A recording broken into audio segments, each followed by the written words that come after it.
Everybody, so this is Dan's battle plan for Book of War playtest episode 2 on the Wandering DMs channel. And I don't know what Isabelle is going to bring to the table tonight. I'm taping this a couple hours before we actually play. And she actually just told me she hasn't picked her army yet, but I've been thinking about it for a whole week. So here we go. Hopefully that gives me an advantage. So what I'm going to do tonight is I'm going to bring a selection of actually the cheapest units in the game. Among the least expensive units are pikes and basic crossbows that both have a price of 6 per figure, actually. So what I'm going to do is I'm going to bring 30 pikes and I'm going to bring 20 figures of crossbows. And that actually adds up perfectly to exactly 300 points, so I'm not wasting anything like that.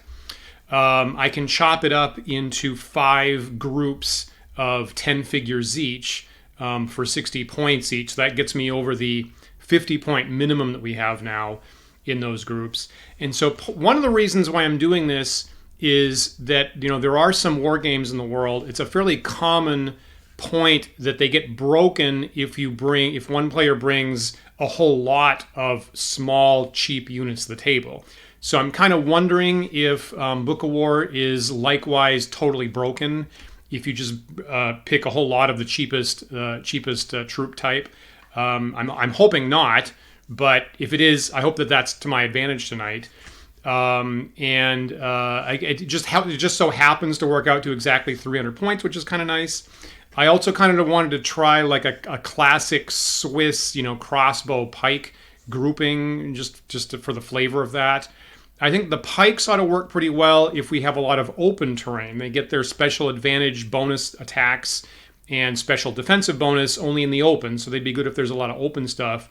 If there's a lot of rough or hilly stuff, then the crossbows can get posted in that kind of territory and be defended easier for some long-range sniping. The one thing I would have real trouble with is if there's a lot of woods. If a lot of woods show up, both the pikes and the crossbows are at a disadvantage in wood. So I'm kind of hoping for not a whole lot of woods and just pretty much anything else. I think I ought to be in pretty good shape for. One other side note is last week I got hung up on the new 50-point minimum to any particular unit. And so what I was trying to do last week is I was trying to have all my units come out to exactly 50 points. And if the multipliers don't work out to 50, if one unit is just a couple points over, then you're going to have another unit a couple points under, and that actually violates the 50-point minimum rule. So I think on reflecting about it, I'm better off targeting like maybe 60 points per unit, maybe. And this group that I've got tonight just happens to come out to exactly that. But with some other stuff I was experimenting, if one unit goes a couple points over 60, then I can have another unit coming in a couple points under 60, and I don't lose a whole unit on the table like that. So part of the reason for the 50-point rule is specifically to avoid this giant mob of cheap units, being too much of an advantage, basically. Is you have one unit, and among the most critical things in the game are the morale checks.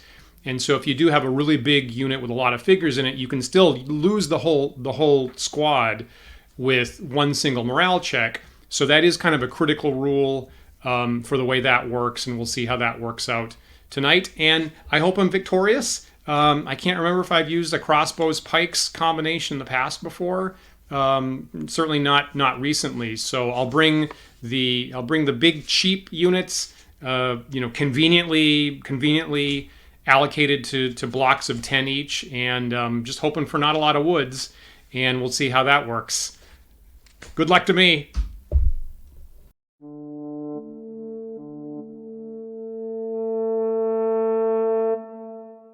All right, so with 300 gold, I need to completely crush Daniel Collins tonight.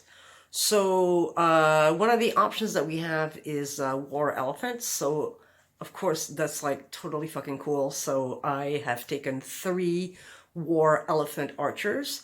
It's costing me a bundle because they're 80 each. So that only leaves me with 60 coins left. So I took 10 pikemen, which are 6 each. So then I can have like a wall of pikes defending my war elephants. And then, the archers can shoot over the pikes and just get anything that Dan Collins can throw at me. And then once the pikes are gone, because they will die eventually, the war elephants can just trample everybody. So yeah, it's going to be an awesome carnage. And Daniel Collins does not stand a chance tonight. So there you go.